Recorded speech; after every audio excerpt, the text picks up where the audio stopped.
Hi all, ಎಲ್ಲರಿಗೂ ನಮಸ್ಕಾರ. Welcome back to Shweta's blog in Kannada. ಎಲ್ಲರೂ ಹೇಗಿದ್ದೀರಾ? ಎಲ್ಲರೂ ಚೆನ್ನಾಗಿದ್ದೀರಾ ಅಂತ ಭಾವಿಸ್ತೀನಿ. ಇವತ್ತಿನ ವಿಡಿಯೋದಲ್ಲಿ ನಿಮಗೆ ಟೊಮ್ಯಾಟೊ ರೈಸ್ ಸಿಂಪಲ್ ಆಗಿ ಯಾವ ರೀತಿ ಮಾಡೋದಂತ ತಿಳಿಸ್ಕೊಡ್ತೀನಿ. ಇದ್ರ ಜೊತೆಗೆ ಪಾಲಕ್ ಪನ್ನೀರ್ ದೋಸೆ ಹೇಗೆ ಮಾಡೋದಂತ ತಿಳಿಸ್ಕೊಡ್ತೀನಿ. ಇದು ತುಂಬಾ ಟೇಸ್ಟಿಯಾಗಿರುತ್ತೆ, ಹಾಗೆಯೇ ಹೈ ಪ್ರೋಟೀನ್ ಅಂತಲೇ ಹೇಳ್ಬೋದು. ಇವತ್ತಿನ ದಿನ ಹೇಗಿತ್ತು ಅನ್ನೋದನ್ನು ನಿಮ್ಮ ಹತ್ರನೂ ಕೂಡ ಶೇರ್ ಮಾಡ್ಕೋತೀನಿ. ಬನ್ನಿ. ಬೆಳಗ್ಗೆ 5:30ಗೆ ಎದ್ದಿದ್ದೆ. ನಂತರ ನೆನ್ನೆ ರಾತ್ರಿನೇ ಗಂಜಿಗೆ ಮಾಡಿಬಿಟ್ಟು ಹಾಗೆ ರೆಡಿ ಮಾಡಿ ಇಟ್ಟಿದ್ದೆ. ಸೊ ದಟ್ ಫರ್ಮೆಂಟೇಷನ್ ಚೆನ್ನಾಗಾಗತ್ತೆ, ಗುಡ್ ಬ್ಯಾಕ್ಟೀರಿಯಾ ಇರುತ್ತೆ ಅಂತ ಹೇಳಿ ನಾನು ಈ ರೀತಿ ಮಾಡ್ತೀನಿ. ಯಾವುದಾದ್ರೂ ಒಂದು ರೀತಿಯ ಮಿಲಿಟ್ಸ್ನ ಬಳಸ್ಕೊಂಡು ನಾನು ಗಂಜಿನ ಮಾಡ್ಕೋತೀನಿ. ನಿಮ್ಮೆಲ್ಲರಿಗೂ ಕೂಡ ಗೊತ್ತಿರುತ್ತೆ, ರೆಗ್ಯುಲರ್ ಆಗಿ ಯಾರೆಲ್ಲ ನನ್ನ ವೀಡಿಯೋಸ್ನ ನೋಡ್ತಿರ್ತಾರೆ ಅವ್ರಿಗೆಲ್ಲರಿಗೂ ಕೂಡ ಗೊತ್ತಿರುತ್ತೆ ನಮ್ಮನೇಲಿ ರೆಗ್ಯುಲರ್ ಆಗಿ ಮಿಲಿಟ್ಸ್ ಅಂತ. ಇನ್ನು ನಿನ್ನೆ ರಾತ್ರಿ ನಾನು ಜಾಮೂನ ಮಾಡಿದೆ. ಸೊ ಇದನ್ನೇನು ಶೂಟ್ ಮಾಡ್ಕೊಂಡಿಲ್ಲ, ಆಲ್ರೆಡಿ ನಾನು ಯಾವ ರೀತಿಯಾಗಿ ಸಾಫ್ಟಾಗಿ ಸಿಂಪಲ್ ಆಗಿ ಬೇಗನೆ ಮಾಡೋದು ಅಂತ ತಿಳಿಸ್ಕೊಟ್ಟಿದ್ದೆ. ಇನ್ನು ನಾನಿಲ್ಲಿ ಈ ರೀತಿಯಾಗಿ ಜಾಮೂನ್ ಮಾಡಿದಾಗ ಸ್ವಲ್ಪ ಪಾಕನೂ ಕೂಡ ಕಡಿಮೆ ಅನ್ನಿಸ್ತಿತ್ತು, ಅದಕ್ಕೋಸ್ಕರ ಎಲ್ಲದನ್ನು ಕೂಡ ಹಾಕಿರಲಿಲ್ಲ. ಕರೆದ್ಬಿಟ್ಟು ಸಪ್ರೇಟಾಗಿ ಎತ್ತಿಟ್ಟಿದ್ದೆ. ಇದನ್ನೆಲ್ಲದನ್ನು ಕೂಡ ಹಾಕ್ತಾ ಇದ್ದೀನಿ. ನನಗೆ ಈ ಸಕ್ಕರೆ ಪಾಕಕ್ಕಿಂತ ಬೆಲ್ಲದ ಪಾಕದಲ್ಲಿ ಜಾಮೂನ್ ಮಾಡೋದು ತುಂಬಾ ಇಷ್ಟ ಆಗುತ್ತೆ, ತುಂಬ ಚೆನ್ನಾಗಿರುತ್ತೆ. ನೀವು ಕೂಡ ಒಂದ್ಸತಿ ಟ್ರೈ ಮಾಡಿ. ನಾನು ನಿನ್ನೆ ಬೆಲ್ಲದ ಪಾಕನ ಬಳಸ್ಕೊಂಡು ಜಾಮೂನ್ ಮಾಡಿದೆ. ತುಂಬ ಟೇಸ್ಟಿಯಾಗಿತ್ತು. ಆ ಕಾರಣಕ್ಕೆ ನಾನು ಸ್ವಲ್ಪ ಪಾಕ ಹೇಗಾಗತ್ತೆ, ಸಾಲ್ಟೇಜ್ ಆಗುತ್ತಾ ಅಂತ ಹೇಳಿ ಸ್ವಲ್ಪ ಜಾಮೂನ್ನ ಹಾಕಿಟ್ಟಿದ್ದೆ. ಸೊ ಇನ್ನು ಸ್ವಲ್ಪ ಪಾಕ ಮಿಕ್ಕಿತ್ತು, ಅದನ್ನು ಇನ್ನೊಂದು ಬೌಲ್ಗೆ ಹಾಕುತ್ತಾ ಇದ್ದೀನಿ. ಆಲ್ರೆಡಿ ಒಂದು ಬಾಕ್ಸಲ್ಲಿರುವಂಥ ಜಾಮೂನು ಸ್ವಲ್ಪ ಚೆನ್ನಾಗಿ ನೆಂದಿತ್ತು, ಆ ಕಾರಣಕ್ಕೆ ಇನ್ನೂ ಸ್ವಲ್ಪ ಜಾಮೂನ್ ಎತ್ತಿಟ್ಕೊಂಡಿದ್ದೆ ನೋಡಿ, ಅದನ್ನು ಹಾಕಿಲ್ಲ. ಯಾಕಂದರೆ ಅದು ಫುಲ್ ಡ್ರೈ ಆಗಿರುತ್ತಲ್ವ, ಎರಡಕ್ಕೂ ಕೂಡ ಸರಿ ಹೋಗಲ್ಲ ಅಂತ ಹೇಳಿ. ಇನ್ನು ಈ ರೀತಿಯಾದಂಥ ಕವರ್ಗಳನ್ನ ಎತ್ತಿಟ್ಕೊತೀನಿ. ಯಾಕಂದರೆ ನಾವು ಮಾಲಲ್ಲಿ ರೇಷನ್ ತರಬೇಕಾದ್ರೆ ಪೇಪರಲ್ಲಿ ಕೊಡ್ತಾರೆ ನೋಡಿ, ಅದನ್ನೆಲ್ಲ ಈ ರೀತಿ ಕವರ್ಗಳನ್ನ ನಾವು ಸ್ಟೋರ್ ಮಾಡಿ ಇಟ್ಕೊಂಡ್ರೆ ನಾವು ಮತ್ತೆ ಎಲ್ಲ ಕಾಳುಗಳನ್ನ ಸ್ಟೋರ್ ಮಾಡೋಕ್ಕೆ ಈಸಿ ಆಗುತ್ತೆ. ಇನ್ನು ಇಲ್ಲಿ ನೆನೆ ರಾತ್ರಿನೇ ಮಿಲಿಟ್ಸ್ನ ಚೆನ್ನಾಗಿ ಬೇಯಿಸಿಟ್ಟಿದೆ. ಫರ್ಮೆಂಟೇಷನ್ ಕೂಡ ಚೆನ್ನಾಗಾಗಿದೆ. ಮಜ್ಜಿಗೆ ಮಾಡಿ ನಾನು ಗಂಜಿನ ಕುಡಿಬೇಕು. ಸೊ ಗಂಜಿ ಎಲ್ಲರೂ ಕೂಡ ಕುಡಿತೀವಿ, ಆದರೆ ನಾನು ಸ್ವಲ್ಪ ಜಾಸ್ತಿ ಕ್ವಾಂಟಿಟಿಯಲ್ಲಿ ಕುಡಿತೀನಿ. ಇನ್ನು ಇವತ್ತು ಪಾಲಕ್ ದೋಸೆ ಮಾಡೋಣ ಅಂತ ಹೇಳಿಬಿಟ್ಟು ಪಾಲಕ್ನೆಲ್ಲ ಒಂದ್ಸತಿ ಚೆನ್ನಾಗಿದೆಯಾ ಅಂತ ನೋಡ್ಕೋತಾ ಇದ್ದೀನಿ. ಎಲ್ಲ ಕೂಡ ಚೆನ್ನಾಗಿತ್ತು, ಅಂದರೆ ಫ್ರೆಶ್ ಆಗಿದ್ದರೆ ಅಡುಗೆ ಮಾಡೋದಕ್ಕೂ ಕೂಡ ಇಷ್ಟ ಆಗುತ್ತೆ. ಒಂದೊಂದು ಸತಿ ಇದೆ ಅನ್ನೋ ಒಂದು ಕಾನ್ಫಿಡೆನ್ಸ್ಗೆ ಎಲ್ಲ ಮಾಡಿರ್ತೀನಿ, ಆವಾಗ ನೋಡಿದಾಗ ಸೊಪ್ಪೆ ಚೆನ್ನಾಗಿರಲ್ಲ ಅಥವಾ ಬೇರೆ ಏನೋ ಪದಾರ್ಥ ಚೆನ್ನಾಗಿರಲ್ಲ, ಹಾಳಾಗ್ಬಿಟ್ಟಿರತ್ತೆ. ಅದಕ್ಕೆ ಮೊದಲೇ ಈ ರೀತಿ ನೋಡಿಕೊಂಡು ಇಟ್ಕೊಂಡ್ಬಿಡ್ತೀನಿ. ಇವಾಗ ಸ್ವಲ್ಪ ಹೆಸರು ಬೇಳೆನ ನೆನಾಕಬೇಕು. ರಾತ್ರಿ ಕೂಡ ನೆನಾಕ್ಬೋದು, ಸ್ವಲ್ಪ ಜಾಸ್ತಿ ನೆನ್ಕೊಂಡ್ಬಿಡತ್ತೆ ಅಂತ ಹೇಳಿ ನಾನು ಇವಾಗ ನೆನಾಕ್ತಾ ಇದ್ದೀನಿ. ಕಂಪ್ಲೀಟ್ 1 ಕಪ್ ಆಗೋಷ್ಟು ಹೆಸರು ಬೇಳೆನ ನೆನಾಕ್ತಾ ಇದ್ದೀನಿ. ಆದರೆ ನಾನು ದೋಸೆಗೆ 3/4 ಕಪ್ ಆಗೋಷ್ಟು ಮಾತ್ರ ಬಳಸ್ಕೊಂಡು, ಇನ್ನು ಸೌತೆಕಾಯಿ ಹೆಸರು ಬೇಳೆ ಎಲ್ಲ ಹಾಕಿ ಕೋಸಂಬರಿ ಮಾಡೋಣ ಅಂತ ಹೇಳಿ ರಾತ್ರಿಗೆ ಈಗಲೇ ಸ್ವಲ್ಪ ನೆನಾಕ್ತಾ ಇದ್ದೀನಿ. ಈ ಬೇಳೆಗಳನ್ನ ಸ್ವಲ್ಪ ಚೆನ್ನಾಗಿ ತೊಳೆದು ನಂತರ ನೆನಾಕೋದು ತುಂಬಾ ಒಳ್ಳೆಯದು. ಯಾಕಂದರೆ ಇದು ಹಾಳಾಗಬಾರ್ದು ಅಂತ ಹೇಳಿ ಔಷಧಿ ಎಲ್ಲ ಹಾಕಿರ್ತಾರೆ ನೋಡಿ, ಆ ಕಾರಣಕ್ಕೋಸ್ಕರ. ಇನ್ನು ಕಷಾಯಕ್ಕೆ ಚಕ್ಕೆ, ಲವಂಗ, ಏಲಕ್ಕಿ, ಮೆಣಸು, ಜೀರಿಗೆ ಎಲ್ಲ ಹಾಕಿ ರಾತ್ರಿನೇ ನೆನಾಕಿಟ್ಟಿದೆ. ಈ ರೀತಿ ನೆನಾಕೋದ್ರಿಂದ ಒಳ್ಳೆ ಫ್ಲೇವರ್ ಬಿಡುತ್ತೆ, ಹಾಗೆಯೇ ಚೆನ್ನಾಗಿ ರಸ ಬಿಟ್ಕೊಳ್ಳೋದ್ರಿಂದ ಕುಡಿಯೋದ್ರಿಂದ ಒಳ್ಳೆ ಎಫೆಕ್ಟಿವ್ ಆಗಿ ನಮಗೆ ಆರೋಗ್ಯ ಚೆನ್ನಾಗಾಗತ್ತೆ. ಇನ್ನು ಇವಾಗ ವಿಳೆದೆಲೆ ಕಷಾಯ ಮಾಡೋದಕ್ಕೆ ಈ ರೀತಿ 3 ವಿಳೆದೆಲೆನ ಚೆನ್ನಾಗಿ ತೊಳೆದು 4 ಕಪ್ ನೀರನ್ನ ಹಾಕಿ ಕುದಿಯೋದಕ್ಕೆ ಇಡ್ತೀನಿ. ಆಲ್ಮೋಸ್ಟ್ ಒಂದು 1/4 ಕಪ್ ಆಗೋಷ್ಟು ನೀರು ಹಿಂಗೋವರೆಗೂ ಮಾತ್ರ ಕುದಿಸ್ತೀನಿ. ತುಂಬ ಏನು ಕುದಿಸೋಕೆ ಹೋಗಲ್ಲ, ಆ ವಿಳೆದೆಲೆ ಫ್ಲೇವರ್ ಬಿಡೋವರೆಗೂ ಕುದಿಸಿದ್ರೆ ಸಾಕಾಗತ್ತೆ. ನಾನಿವಾಗ ಮತ್ತೆ ರೆಡಿ ಆಗೋಕ್ಕೆ ಹೋಗ್ತೀನಿ, ವಾಕಿಂಗ್ ಹೋಗಬೇಕಲ್ವ. ಸೊ ರೆಡಿಯಾಗಿ ಹೋಗೋ ಅಷ್ಟರೊಳಗೆ ಚೆನ್ನಾಗಿ ಇಲ್ಲಿ ಕಷಾಯನೂ ಕೂಡ ಕುದ್ದಿರುತ್ತೆ, ಆ ಕಾರಣಕ್ಕೋಸ್ಕರ ಕಷಾಯನ ಈಗಲೇ ಇಟ್ಬಿಟ್ಟಿದ್ದೀನಿ. ಇನ್ನು ವಾಕಿಂಗಿಂದ ಬಂದಿದ್ದ ತಕ್ಷಣ ಕುಡಿಯೋದಕ್ಕೂ ಕೂಡ ಈಸಿ ಆಗುತ್ತೆ ಅಂತ. ಇನ್ನು ನಿನ್ನೆ ರಾತ್ರಿನೇ ನಾನು ಸ್ಟವ್ ಎಲ್ಲದೂ ಕೂಡ ಕ್ಲೀನ್ ಮಾಡಿದ್ದೆ. ಒಂದು 9:30 ಅನಿಸುತ್ತೆ. ಎಲ್ಲ ಊಟ ಎಲ್ಲ ಮುಗಿದು ಟಿ ವಿ ನೋಡ್ಕೋಬೇಕಾದ್ರೆ ಜಾಮೂನ್ ಮಾಡೋಣ ಅಂತ ಹೇಳಿ ನಂತರ ನಾನು ಜಾಮೂನ್ ಮಾಡಿದಾಯಿತು. ಅಲ್ಲಲ್ಲೇ ಸ್ವಲ್ಪ ಎಣ್ಣೆ ಹಾಗೆ ಪಾಕ ಎಲ್ಲ ಆರಿತ್ತು. ಸೊ ಒಂದ್ಸತಿ ತೊಳ್ಕೊಂಡ್ಬಿಡೋಣ, ಒರೆಸ್ಕೊಂಡ್ಬಿಡೋಣ ಅಂತ ಹೇಳಿ ಒರೆಸ್ಕೊತಾ ಇದ್ದೀನಿ. ರಾತ್ರಿ ಅದನ್ನೆಲ್ಲ ಒರೆಸಿ ಎತ್ತಿಡೋದಕ್ಕೆ ಪೇಷನ್ಸೇ ಇರಲಿಲ್ಲ, ಯಾಕಂದರೆ ಮಾಡೋಕ್ಕೇನೋ ಶುರು ಮಾಡಿಕೊಂಡೆ. ಇನ್ನು ಇದನ್ನೆಲ್ಲ ಮಾಡಿ ಮುಗಿಯೋ ಅಷ್ಟರೊಳಗೆ ಆಲ್ಮೋಸ್ಟ್ 10:15 ಆಗೋಗಿತ್ತು. ಸೊ 9:30 ಮೇಲೇ ಸ್ವಲ್ಪ ನಿದ್ದೆ ಎಳಿತಾ ಇರುತ್ತೆ, ಆ ಕಾರಣಕ್ಕೋಸ್ಕರ ಮಾಡಿಬಿಟ್ಟು ಎಲ್ಲ ಎತ್ತಿಟ್ಬಿಟ್ಟು ಮುಚ್ಚಿಟ್ಬಿಟ್ಟು ಮಲ್ಗಕ್ಕೆ ಹೋಗಿದ್ದೆ. ಇನ್ನು ಅದನ್ನೆಲ್ಲ ಒರೆಸೋಕ್ಕೆ ಆಗಲಿಲ್ಲ. ಇವಾಗ ಎಲ್ಲದನ್ನು ಕೂಡ ಒರೆಸಿ ಪಾತ್ರೆ ಎಲ್ಲ ತೊಳೆದಿಟ್ಟಿದೆ ನೋಡಿ, ಅದನ್ನು ಕೂಡ ಫಟಾಫಟ್ ಅಂತ ಎತ್ತಿಟ್ಬಿಟ್ಟಿದ್ದೀನಿ. ಹಾಗೆ ಬ್ರೇಕ್ಫಾಸ್ಟ್ಗೆ ಪಾಲಕ್ ದೋಸೆ ಜೊತೆಗೆ ರೈಸ್ ಬಾತ್ನ ಮಾಡ್ತಾ ಇದ್ದೀನಿ, ಟೊಮ್ಯಾಟೊ ರೈಸ್. ಇದಂತೂ ತುಂಬಾ ಟೇಸ್ಟಿಯಾಗಿರುತ್ತೆ. ಸಪ್ರೇಟ್ ಆಗಿ ಮಿಲಿಟ್ಸ್ ರೈಸ್ನ ಮಾಡಿಬಿಟ್ಟು ನಂತರ ಅದನ್ನ ಒಗ್ಗರಣೆಗೆ ಹಾಕೋದ್ರಿಂದ ಒಂದು ಮಡಿಕೆಗೆ ಮಿಲಿಟ್ಸ್ ನೀರನ್ನ ಹಾಕಿ ರೆಡಿ ಮಾಡಿ ಇಟ್ಕೊಂಡ್ಬಿಟ್ರೆ ವಾಕಿಂಗಿಂದ ಬಂದಿದ್ದ ತಕ್ಷಣವೇ ಸ್ಟವ್ ಹಚ್ಬಿಟ್ರೆ ಮಡಿಕೆಯಲ್ಲಿ ಅನ್ನ ಆಗತ್ತೆ ಅಂತ ರೆಡಿ ಮಾಡಿ ಇಟ್ಕೊತಿದ್ದೀನಿ. ಇನ್ನು ಇಲ್ಲಿ ಗಾಣದಿಂದ ನೆನ್ನೆ ಎಣ್ಣೆನ ತೊಗೊಂಡು ಬಂದಿದ್ರು, ಕೊಬ್ಬರಿ ಎಣ್ಣೆ, ಕಡಲೆಕಾಯಿ ಎಣ್ಣೆ, ಇನ್ನೊಂದು ಕ್ಯಾನ್ ತಂದಿದ್ದಾರೆ 5 ಲೀಟ್ರದ್ದು. ಅದನ್ನು ನಾನು ಕೆಳಗಡೆ ಎತ್ತಿಟ್ಟಿದ್ದೀನಿ. ಹಾಗೆಯೇ ಎಣ್ಣೆ ಹಾಕುವಂಥ ಕಂಟೈನರ್ ಏನಿತ್ತು ಅದನ್ನು ಕೂಡ ತೊಳೆದು ದಬಾಕಿದ್ದೀನಿ, ಸೊ ನೀರೆಲ್ಲ ಸೋರ್ಕೋಬೇಕು ಅಂತ. ಇನ್ನಿಷ್ಟೆಲ್ಲ ಮಾಡಿ ಕಷಾಯನ ಕೂಡ ಆಫ್ ಮಾಡಿ ವಾಕಿಂಗ್ಗೆ ಹೋಗಿ ಬಂದಿದ್ದಾಯಿತು. ಇನ್ನು ಈರುಳ್ಳಿ, ಟೊಮ್ಯಾಟೊ, ಕರ್ಬೇವಿನ ಸೊಪ್ಪು, ಶುಂಠಿ, ಕೊತ್ತಂಬರಿ ಸೊಪ್ಪು ಇದು ಎಲ್ಲದನ್ನು ಕೂಡ ರೆಡಿ ಮಾಡಿ ಇಟ್ಕೊಂಡ್ಬಿಡ್ತೀನಿ. ಅಂದರೆ ಪಾಲಕ್ ದೋಸೆಗೆ ಏನೆಲ್ಲ ಬೇಕು ಹಾಗೆ ಟೊಮ್ಯಾಟೊ ರೈಸ್ಗೆ ಏನೆಲ್ಲ ಬೇಕು ನೋಡಿ ಅದನ್ನೆಲ್ಲದು ಕೂಡ ರೆಡಿ ಮಾಡಿ ಇಟ್ಕೊಂಡ್ಬಿಡ್ತೀನಿ, ಅಂದರೆ ಹೆಚ್ಚು ಅಂಥದ್ದನ್ನೆಲ್ಲ. ಹಾಗೆ ಕುಕ್ಕರಲ್ಲಿ ನಾನು ಅನ್ನ ಇಟ್ಟಿದ್ದೀನಿ. ಹಾಗೆ ಇಲ್ಲಿ ಮಿಲಿಸ್ ನೀವು ನೋಡ್ತಾ ಇರ್ಬೋದು, ಅನ್ನ ಆಗ್ತಾ ಇದೆ. ಇನ್ನು ಮಧ್ಯದಲ್ಲಿ ಕಷಾಯನ ಕೂಡ ಬಿಸಿ ಮಾಡೋದಕ್ಕೆ ಇಟ್ಕೊಂಡಿದ್ದೀನಿ. ಈ ರೀತಿ 3 ಒಲೆನೂ ಕೂಡ ಬಿಸಿ ಮಾಡಿ ನಂತರ ನಾನು ತರಕಾರಿಗಳನ್ನ ಹೆಚ್ಚೋದಕ್ಕೆ ಹೋದಾಗ ಈ ಕಡೆ ಒಲೆ ಮೇಲೂ ಕೂಡ ಅಡುಗೆ ಆಗ್ತಾ ಇರುತ್ತೆ, ಹಾಗೆಯೇ ಬೇರೆ ಕೆಲಸಗಳನ್ನು ಕೂಡ ಮಾಡ್ಕೋಬಹುದು ಅನ್ನೋ ಒಂದು ಕಾರಣಕ್ಕೆ. ಇನ್ನು ಈ ರೀತಿಯಾಗಿ ಮಡಿಕೆಯಲ್ಲಿ ಅಡುಗೆ ಮಾಡೋರಿಗೆ ಈ ಎಕ್ಸ್ಪೀರಿಯನ್ಸ್ ಆಗಿರುತ್ತೆ. ಎಷ್ಟೇ ಕೈಯಾಡಿದ್ರೂ ಕೂಡ ಮೇಲ್ಗಡೆ ಉಕ್ಕಿ ಉಕ್ಕಿ ಬರುತ್ತೆ. ನಾನಿವಾಗ ಕ್ಯಾಮ್ರಾನ ಕೈಯಲ್ಲೇ ಇಟ್ಕೊಂಡಿರೋದ್ರಿಂದ ಚೆನ್ನಾಗಿ ಕೈಯಾಡ್ತಾ ಇದ್ದೀನಿ. ಇಲ್ಲ ಅಂದರೆ ಒಂದು ಚಿಟಿಕೆಯಷ್ಟು ನೀರು ಹಾಕಿದ್ರೆ ಸಾಕಾಗುತ್ತೆ, ಸರಿ ಹೋಗ್ಬಿಡತ್ತೆ. ಹಾಗೆ ಊರಿಂದ ಹುರುಳಿಕಾಳನ್ನ ತೊಗೊಂಡು ಬಂದಿದ್ರು, ಮೊಳಕೆ ಕಟ್ಟಿರುವಂಥದ್ದು. ಸೊ ಅದನ್ನು ಬಳಸ್ಕೊಂಡು ಸಾಂಬಾರು ಮಾಡಿದ್ದೀನಿ. ನಾನು ಇದರ ರೆಸಿಪಿನೂ ಕೂಡ ಸಪ್ರೇಟಾಗಿ ಶೇರ್ ಮಾಡಿದ್ದೀನಿ. ಇನ್ನು ಮತ್ತೆ ಆ ಸಾರು ಖಾಲಿಯಾಗಿ ಮತ್ತೊಮ್ಮೆ ನಾನು ಇದನ್ನು ಮಾಡಿದ್ದೀನಿ, ಯಾಕಂದರೆ ಕಾಳು ತುಂಬಾ ಜಾಸ್ತಿ ಇತ್ತು. ಇನ್ನು ಇವಾಗ ಕುಕ್ಕರ್ ಕೂಗೋ ಅಷ್ಟರೊಳಗೆ ಹಾಗೆ ಮಡಿಕೆಯಲ್ಲಿ ಅನ್ನ ಹಾಕೋಷ್ಟರೊಳಗೆ ಇಲ್ಲಿ ಸ್ವಲ್ಪ ತರಕಾರಿಗಳನ್ನ ಹೆಚ್ಚಿ ರೆಡಿ ಮಾಡಿ ಇಟ್ಕೊಂಡಿದ್ದೀನಿ. ಸೊ ಇವಾಗ ಫಟಾಫಟ್ ಅಂತ ಮಾಡೋಣ. ಮೊದಲು ಇಲ್ಲಿ ನಾನು ದೋಸೆ ಮಾಡ್ಕೊಳ್ಳೋದಕ್ಕೆ, ಅಂದರೆ ಪಾಲಕ್ ದೋಸೆ ಮಾಡ್ಕೊಳ್ಳೋದಕ್ಕೆ ನಾನು ಫಸ್ಟು ರುಬ್ಬಿ ಇಟ್ಕೊಂಡ್ಬಿಡ್ತೀನಿ. ರುಬ್ಬೋ ಅಂಥದ್ದನ್ನೆಲ್ಲ ಒಂದೇ ಸತಿ ರುಬ್ಬಿಡಬೇಕು. ಈಗ ಗಂಜಿಗೆ ಮಜ್ಜಿಗೆನೂ ಕೂಡ ರುಬ್ಬಿ ಇಟ್ಕೊಂಡಿದ್ದೀನಿ. ಇನ್ನು ಬೀಟ್ರೋಟ್ ಜ್ಯೂಸ್ಗೂ ಕೂಡ ರುಬ್ಬಿ ಇಟ್ಕೊಂಡಿದ್ದಾಯಿತು. ಹಾಗೆ ಇವಾಗ ದೋಸೆಗೂ ಕೂಡ ರುಬ್ಕೋತಾ ಇದ್ದೀನಿ. ಈಗ ಒಂದು ಮಿಕ್ಸಿ ಜಾರ್ಗೆ ನೆನೆಸಿಟ್ಟಿರುವಂಥ ಹೆಸರು ಬೇಳೆ, ಬೆಳ್ಳುಳ್ಳಿ 3 ಇಳ್ಕಷ್ಟು, ಒಂದೇ ಒಂದು ಹಸಿಮೆಣಸಿನ್ಕಾಯಿ, ಕರ್ಬೇವಿನ ಸೊಪ್ಪು 1 ಕಡ್ಡಿ ಆಗೋಷ್ಟು, 1 ಇಂಚ್ ಆಗೋಷ್ಟು ಶುಂಠಿ, ಒಂದು ಅರ್ಧ ಹಿಡಿ ಆಗೋಷ್ಟು ಕೊತ್ತಂಬರಿ ಸೊಪ್ಪು, ಹಾಗೆ ಸ್ವಲ್ಪ ನೀರು, ಇನ್ನು ಅರ್ಧದಷ್ಟು ಈರುಳ್ಳಿನ ಹಾಕ್ಕೊಂಡು ಇದನ್ನು ನುಣ್ಣದಾಗಿ ರುಬ್ಕೋಬೇಕು. ನಂತರ ಪಾಲಕ್ನು ಕೂಡ ನಾನು ಈ ರೀತಿ ಒಂದು ಬೌಲ್ಗೆ ತೊಳೆಯೋದಕ್ಕೆ ಹಾಕ್ಕೊಂಡಿದ್ದೀನಿ. ಇವಾಗ ಇದನ್ನು ಕೂಡ ಚೆನ್ನಾಗಿ ತೊಳಿಬೇಕು. ಸೊಪ್ಪು ನೋಡೋದಕ್ಕೆ ತುಂಬ ಫ್ರೆಶ್ ಆಗಿತ್ತು, ಆದರೆ ಮಣ್ಣಂತೂ ತುಂಬ ಜಾಸ್ತಿ ಇತ್ತು. ನೋಡಿದಾಗ ಹಂಗೆ ಅನಿಸಲ್ಲ ಮಣ್ಣಿದೆ ಅಂತ. ಒಂದು 4ರಿಂದ 5 ಸತಿ ಚೆನ್ನಾಗಿ ತೊಳ್ಕೊಬೇಕು. ನಂತರ ಇಲ್ಲಿ ಪಾಲಕ್ನ ತೊಳೆದಿದ ನಂತರ ರುಬ್ಬಿಟ್ಕೊಂಡಿರುವಂಥ ಈ ಜಾರಿಗೆ ಡೈರೆಕ್ಟ್ ಪಾಲಕ್ನ ಹಾಕ್ಕೊಳ್ಬೇಕಾಗತ್ತೆ. ನೀವೇನಾದರೂ ಜಾರೇನಾದರೂ ಚಿಕ್ಕದು ತೊಗೊಂಡಿದ್ರೆ ಸಪ್ರೇಟಾಗಿ ಕೂಡ ರುಬ್ಕೋಬೋದು. ನಾನು ಹೇಗಿದ್ರೂ ದೊಡ್ಡ ಜಾರನ್ನ ತೊಗೊಂಡಿದ್ದೀನಿ ಅಂತ ಹೇಳಿ ಒಂದಕ್ಕೆ ಹಾಕ್ಕೊಂಡು ನುಣ್ಣದಾಗಿ ರುಬ್ಬಿಟ್ಕೋತಾ ಇದ್ದೀನಿ. ಈಗ ದೋಸೆಗೂ ಕೂಡ ರುಬ್ಬಿ ರೆಡಿ ಮಾಡಿ ಇಟ್ಕೊಂಡಿದ್ದೀನಿ. ಇನ್ನು ಇಲ್ಲಿ ರೈಸ್ ಬಾತ್ನ ಮಾಡೋದಕ್ಕೆ ರೆಡಿ ಮಾಡ್ಕೋತಾ ಇದ್ದೀನಿ, ಸ್ವಲ್ಪ ಬೇಗ ಮಾಡೋಣ ಅಂತ ಹೇಳಿಬಿಟ್ಟು. ಈಗ ಒಂದು ಬಾಣಲಿನ ಇಟ್ಕೊಂಡಿದ್ದೀನಿ ಕಾಯೋದಕ್ಕೆ. ರೈಸ್ ಬಾತು ಇದು ತುಂಬ ಟೇಸ್ಟಿಯಾಗಿರುತ್ತೆ. ನಿಮಗೆ ಬೇಕಂದರೆ ವೈಟ್ ರೈಸ್ನ ಬಳಸ್ಕೊಂಡು ಈ ರೀತಿಯಾಗಿ ಮಾಡ್ಬೋದು. ಇದೊಂಥರ ಟೊಮ್ಯಾಟೊ ಚಿತ್ರಾನ್ನ ಥರ, ಟೊಮ್ಯಾಟೊ ರೈಸ್ ಅಂತಲೂ ಹೇಳ್ಬೋದು.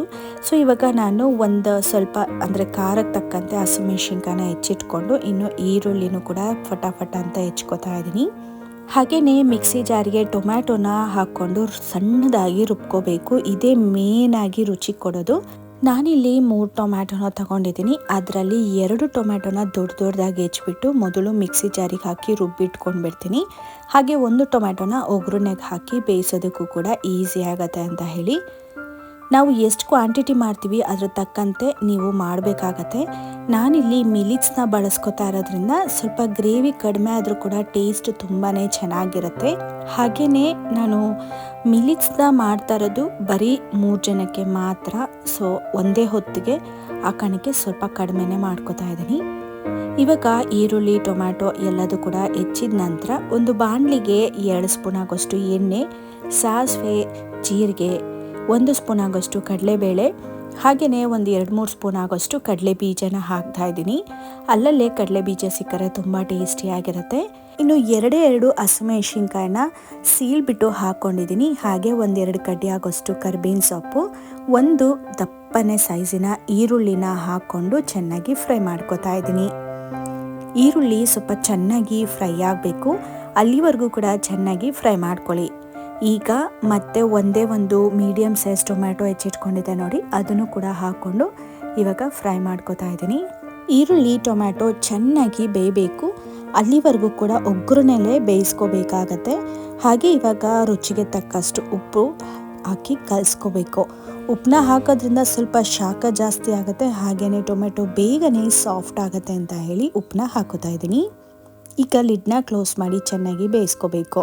ನೋಡಿ, ಈ ರೀತಿಯಾಗಿ ಚೆನ್ನಾಗಿ ಬೇಯಬೇಕು. ನಂತರ ಟೊಮ್ಯಾಟೊನ ರುಬ್ಬಿಟ್ಕೊಂಡಿದ್ವಿ ನೋಡಿ, ಟೊಮ್ಯಾಟೊ ಪ್ಯೂರಿ, ಇದನ್ನು ಕೂಡ ಹಾಕ್ಕೊಂಡು ಚೆನ್ನಾಗಿ ಇವಾಗ ಮಿಕ್ಸ್ ಮಾಡ್ಕೋಬೇಕು. ಟೊಮ್ಯಾಟೊ ಪ್ಯೂರಿ ಏನು ಹಾಕಿದ್ವಿ ನೋಡಿ, ಅದು ಚೆನ್ನಾಗಿ ಕುದಿಯೋದಕ್ಕೆ ಶುರು ಆಗಬೇಕು. ಆವಾಗ ನೀವು ರುಚಿಗೆ ತಕ್ಕಷ್ಟು ಖಾರದ ಪುಡಿನ ಹಾಕ್ಕೊಳ್ಳಿ. ನಾನಿಲ್ಲಿ 2 ಸ್ಪೂನ್ ಚಿಕ್ಕ ಸ್ಪೂನಲ್ಲಿ ಖಾರದ ಪುಡಿನ ಹಾಕ್ಕೊಂಡಿದ್ದೀನಿ. ಹಾಗೆ 1 ಸ್ಪೂನ್ ಆಗೋಷ್ಟು ಬರೀ ಧನಿಯಾ ಬೀಜದ ಪುಡಿನ ಹಾಕ್ಕೊಂಡು, ಇನ್ನು ಚಿಟಿಕೆಯಷ್ಟು ಅರಿಶಿನ ಹಾಕ್ಕೊಂಡು ಚೆನ್ನಾಗಿ ಮಿಕ್ಸ್ ಮಾಡಿಕೊಂಡು ಬೇಯಿಸ್ಕೋಬೇಕು. ಇವಾಗ ಟೊಮ್ಯಾಟೊ ಪ್ಯೂರಿ ಚೆನ್ನಾಗಿ ಈ ಹಾಕಿರುವಂಥ ಮಸಾಲೆನೂ ಕೂಡ ಅಬ್ಸರ್ವ್ ಆಗೋವರೆಗೂ ಕೂಡ ಬೇಯಿಸ್ಕೊಂಡು ಕೈ ಆಡ್ಕೊತಾನೆ ಇರಬೇಕಾಗತ್ತೆ. ನಂತರ ಈ ಗಂಜಿಗೆ ಅಂತ ಹೇಳಿ ಮಜ್ಜಿಗೆನ ನಾನು ಕಡ್ದಿದ್ದೆ. ಆವಾಗ ಈರುಳ್ಳಿ, ಶುಂಠಿ, ಕರ್ಬೇವಿನ ಸೊಪ್ಪು, ಒಂದೇ ಒಂದು ಹಸಿಮೆಣಸಿನ್ಕಾಯಿನ ಹಾಕ್ಬಿಟ್ಟು ಮಿಕ್ಸಿ ಜಾರಲ್ಲೇ ನಾನು ಮಜ್ಜಿಗೆನ ಮಾಡ್ಕೊಂಡಿದ್ದೆ ಮೊಸರಿಗೆ ಹಾಕ್ಕೊಂಡು. ಆವಾಗ ಸೋಸ್ತೀವಿ ನೋಡಿ, ಆ ಬೆಣ್ಣೆ ಇತ್ತು ನೋಡಿ, ಆ ಬೆಣ್ಣೆನೂ ಕೂಡ ಹಾಕಿದ್ದೀನಿ. ಇದು ಹಾಕಬೇಕು ಅಂತಲ್ಲ, ಹೇಗಿದ್ರೂ ಸೋಸಿದಾಗ ಬೆಣ್ಣೆ ಇರುತ್ತೆ ನೋಡಿ, ಅದನ್ನು ಬಳಸಿದ್ದೀನಿ ಅಷ್ಟೇ. ಈಗ ಅದನ್ನು ಕೂಡ ಹಾಕಿ ಚೆನ್ನಾಗಿ ಕೈಯಾಡಿದ ನಂತರ ಒಂದು ಮಡಿಕೆಯಲ್ಲಿ ಮಿಲಿಟ್ಸ್ನ ಬೇಯಿಸಿಟ್ಟಿದೆ ನೋಡಿ, ಅದನ್ನು ಕೂಡ ಹಾಕೋತಾ ಇದ್ದೀನಿ. ನಾನು ಪ್ರತಿ ವಿಡಿಯೋದಲ್ಲೂ ಕೂಡ ಹೇಳ್ತೀನಿ, ಮಿಲಿಟ್ಸ್ನ ಡೈರೆಕ್ಟಾಗಿ ಬೇಯಿಸಬೇಡಿ, ಒಂದು ರಾತ್ರಿ ನೆನೆಸಿದ್ರೆ ಸಾಕಾಗತ್ತೆ. ನಾನು ಬೆಳಗ್ಗೆ ಏನೇ ಅಡುಗೆ ಮಾಡೋದಕ್ಕೂ ರಾತ್ರಿನೇ ಮಿಲಿಟ್ಸ್ನ ನೆನೆಸಿಟ್ಕೋತೀನಿ. ಇನ್ನು ರಾತ್ರಿ ಮಾಡೋದಕ್ಕೆ ಬೆಳಗ್ಗೆ ಏನು ಬೇಕೋ ಅದರ ತಕ್ಕಂತೆ ನೆನಾಕಿಟ್ಕೋತೀನಿ. ಇನ್ನು ಇಲ್ಲಿ ಒಂದು 4 ಸ್ಪೂನ್ ಆಗೋಷ್ಟು ಬೇಯಿಸಿಟ್ಕೊಂಡಿರುವಂಥ ಮಿಲಿಟ್ಸ್ ರೈಸ್ನ ಹಾಕ್ಕೊಂಡು ಚೆನ್ನಾಗಿ ಇವಾಗ ಕೈಯಾಡ್ಕೋಬೇಕು. ಅಂದರೆ ಬಾಣಲಿಲಿರುವಂಥ ಆ ಗ್ರೇವಿ ಏನಿದೆ ಚೆನ್ನಾಗಿ ಮಿಲಿಟ್ಸ್ಗೆ ಹೊಂದೋವರೆಗೂ ಕೂಡ ಚೆನ್ನಾಗಿ ಮಿಕ್ಸ್ ಮಾಡಿಕೊಂಡು ಬೇಯಿಸ್ಕೋಬೇಕಾಗತ್ತೆ.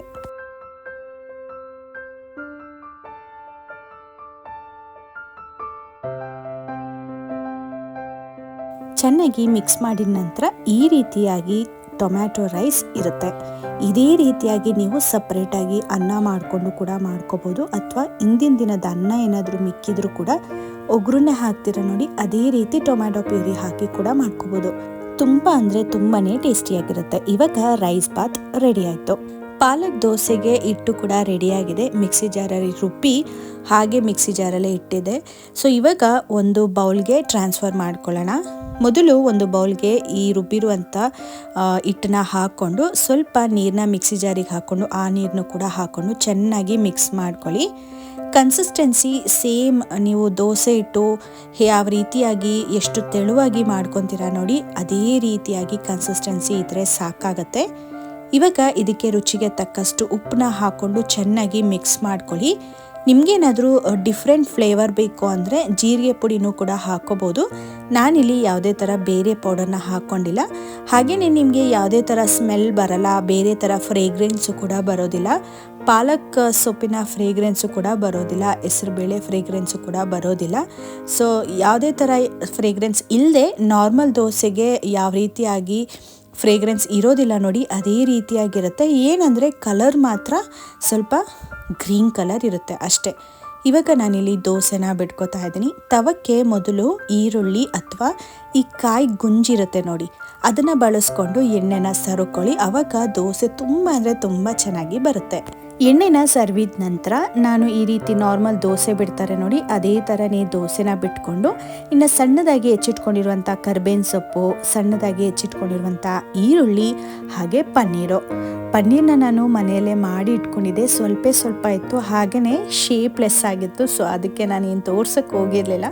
ಈಗ ದೋಸೆ ಮೇಲೇ ಪನ್ನೀರ್ನ ಈ ರೀತಿ ತುರಿದು ಹಾಕ್ಕೊಂಡ್ರೆ ಸಾಕಾಗತ್ತೆ. ತುರಿದು ಇಟ್ಕೋಬೇಕು ಅನ್ನೋದು ಏನೂ ಇಲ್ಲ, ಯಾಕಂದರೆ ಪನ್ನೀರು ಸ್ವಲ್ಪ ಸಾಫ್ಟಾಗಿರುತ್ತೆ ನೋಡಿ, ಆರಾಮಾಗಿ ತುರಿಬೋದು. ಇನ್ನು ದೋಸೆ ಮೇಲೆ ಒಂದು 1/4 ಸ್ಪೂನ್ ಆಗೋಷ್ಟು ಎಣ್ಣೆನ ಹಾಕಿಬಿಟ್ಟು ಒಂದು ಲಿಡ್ನ ಕ್ಲೋಸ್ ಮಾಡಿ ಮೀಡಿಯಮ್ ಫ್ಲೇಮಲ್ಲೇ ಬೇಯಿಸಿ. ನೀವು ಹೈ ಫ್ಲೇಮಲ್ಲಿ ಬೇಯಿಸಿದ್ರೆ ಚೆನ್ನಾಗಿರಲ್ಲ ದೋಸೆ. ಮೀಡಿಯಮ್ ಫ್ಲೇಮಲ್ಲಿ ಬೇಯಿಸ್ಬಿಟ್ಟು ನಂತರ ಅದನ್ನು ಮರ್ಚ್ ಹಾಕಿ ಇನ್ನೊಂದು ಅರ್ಧ ನಿಮಿಷ ಬೇಯಿಸಿದ್ರೆ ಸಾಕಾಗತ್ತೆ. ಲೋ ಫ್ಲೇಮಲ್ಲಾದರೂ ಇಟ್ಕೊಳ್ಳಿ. ಈ ಹಂತದಲ್ಲಿ ಬೇಯಿಸ್ಬಿಟ್ಟು ನಂತರ ನೀವು ಸರ್ವ್ ಮಾಡ್ಕೋಬೋದು. ಸೊ ಪಾಲಕ್ ಪನ್ನೀರ್ ದೋಸೆ ರೆಡಿ ಆಯಿತು. ಈ ಪನ್ನೀರ್ ದೋಸೆ ತಿನ್ನೋದ್ರಿಂದ ನಿಮಗೆ ಹೈ ಪ್ರೋಟೀನ್ ಸಿಗುತ್ತೆ. ನಿಮಗೇನಾದರೂ ಪನ್ನೀರ್ ಇಷ್ಟ ಇಲ್ಲ ಅಂದರೆ ಬರೀ ಈರುಳ್ಳಿನ ಹಾಕೋಬೋದು, ಅಥವಾ ಈರುಳ್ಳಿನ ಆ ಹಿಟ್ಟಿಗೂ ಕೂಡ ಮಿಕ್ಸ್ ಮಾಡಿ ಹಾಕೋಬೋದು. ಇಲ್ಲ ಪ್ಲೈನ್ ದೋಸೆ ಇಷ್ಟ ಆಗುತ್ತೆ ಅಂದರೆ ಪ್ಲೈನ್ ದೋಸೆನೂ ಕೂಡ ತಿನ್ಬೋದು. ತುಂಬ ಅಂದರೆ ತುಂಬ ಚೆನ್ನಾಗಿರುತ್ತೆ. ಪನ್ನೀರ್ನ ಹಾಕ್ಕೊಂಡು ದೋಸೆ ಮಾಡಿದ್ರೆ ನೀವು ಬೇಕಿದ್ರೆ ಬರೀ ಮೊಸರಲ್ಲೇ ತಿನ್ಬೋದು, ಚೆನ್ನಾಗಿರುತ್ತೆ. ಇಲ್ಲ ನೀವು ಪ್ಲೈನ್ ದೋಸೆ ಮಾಡ್ಕೋತಿದ್ದೀರಾ ಅಂದರೆ ಅದಕ್ಕೆ ಸಿಂಪಲ್ ಆದ ಚಟ್ನಿ ಅಥವಾ ಸಾಂಬಾರಿದ್ರೂ ಕೂಡ ಮ್ಯಾಚ್ ಆಗುತ್ತೆ. ಒಬ್ಬರು ಇಬ್ಬರು ಇದ್ದರೆ ಈ ರೀತಿ ಮ್ಯಾಚ್ ಮಾಡ್ಕೋಬೋದು. ಜನ ಜಾಸ್ತಿ ಇದ್ದರು ಅಂದರೆ ನೀವು ಪಲ್ಯ ಅಥವಾ ಚಟ್ನಿನ ಮಾಡೋದೇ ಉತ್ತಮ ಅಂತ ಅನಿಸುತ್ತೆ. ಇಲ್ಲ ಅಂದರೆ ಒಬ್ಬೊಬ್ಬರಿಗೆ ಪನ್ನೀರ್ ಅಂದರೆ ತುಂಬ ಇಷ್ಟ ಇರುತ್ತೆ ನೋಡಿ, ಅಂಥವ್ರು ಬೇಕಿದ್ರೆ ಈರುಳ್ಳಿ ಕರ್ಬೇವಿನ ಸೊಪ್ಪನ್ನೆಲ್ಲ ಸ್ಕಿಪ್ ಮಾಡಿ ಬರೀ ಪನ್ನೀರ್ನ ಒಂದು 2 ಲೇಯರ್ ಆಗೋಷ್ಟು ಈ ರೀತಿ ತುರಿದು ಹಾಕ್ಕೊಂಡ್ರೆ ಸಾಕಾಗತ್ತೆ. ಈ ದೋಸೆ ಅಂತೂ ತುಂಬಾ ಟೇಸ್ಟಿಯಾಗಿರುತ್ತೆ. ನಾನು ಹಾಗೆ ಇವತ್ತಿಗೆ ಎಷ್ಟು ದೋಸೆ ಬೇಕೋ ಅದನ್ನೆಲ್ಲದನ್ನು ಕೂಡ ಬಿಟ್ಕೊಂಡಿದ್ದಾಯಿತು.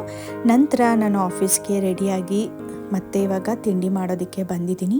ಇನ್ನು ನಾನು ದೋಸೆ ಎಲ್ಲರಿಗೂ ಕೂಡ 1 ಅಥವಾ 2 ಮಾತ್ರ ಕೊಟ್ಟಿದ್ದು, ಅಂದರೆ ಪನ್ನೀರ್ ದೋಸೆ ಅಲ್ವಾ, ಜಾಸ್ತಿನೂ ಕೂಡ ತಿನ್ನೋದಕ್ಕಾಗಲ್ಲ. ಇನ್ನು ರೈಸ್ ಬಾತು ಕೂಡ ಮಾಡಿದ್ದೆ ನೋಡಿ, ಆ ಕಾರಣಕ್ಕೆ.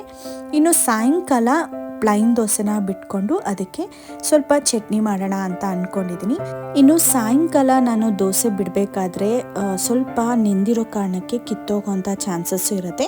ನಾನು ಆಫೀಸಿಂದ ಬಂದಿದ್ದ ನಂತರ ಒಂದು 3 ಸ್ಪೂನ್ ಆಗೋಷ್ಟು ಚಿರೋಟಿ ರವೆನ ಇದೇ ಹಿಟ್ಟಿಗೆ ಹಾಕ್ಕೊಂಡು ಕಲಿಸ್ಕೊತೀನಿ. ಆವಾಗ ನಾವು ದೋಸೆನ ತುಂಬ ತೆಳುವಾಗಿ ಕ್ರಿಸ್ಪಿಯಾಗಿ ಬಿಡ್ಬೋದು.